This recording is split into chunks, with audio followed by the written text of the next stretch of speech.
My name is Mark Dolfini, and this is the Landlord News Network.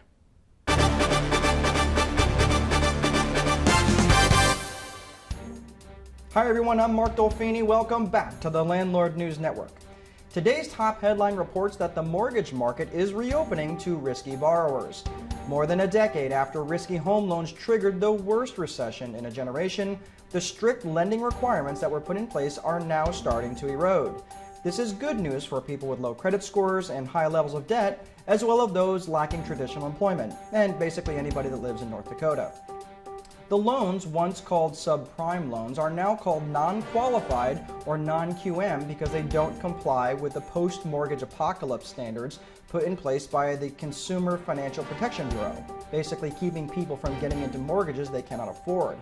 A staggering $4.5 billion worth of these loans were taken out in 2018, and origination is on track to exceed that in 2019.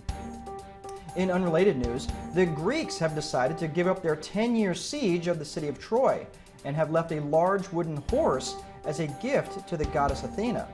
The Trojans inside the city have graciously accepted this gift with the statement, "I'm sure this time it will be different. What could possibly go wrong?"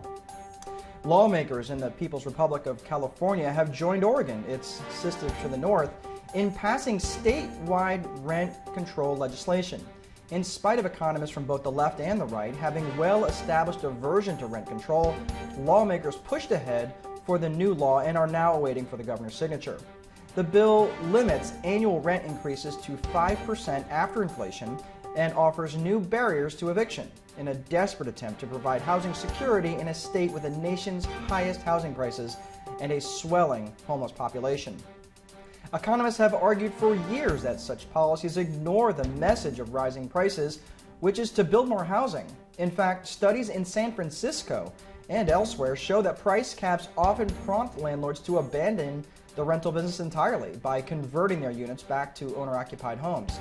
Since rent controls typically have no income threshold, they tend to benefit only high-income tenants like those at the top of the Mona V pyramid. Seriously, you had to bring up Mona V? I still have 7 cases of that shit in my garage. According to Jim Lapidus, a VP at the National Multifamily Housing Council, which opposes the new law, was quoted as saying rent control is definitely having a moment across the country.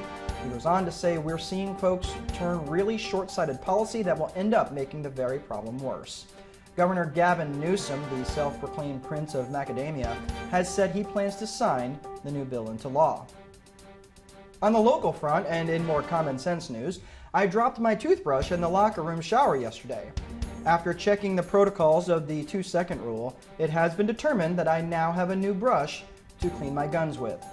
My name is Mark Dolfini. This has been the Landlord News Network. You're already used to fake news outlets, so why not one more?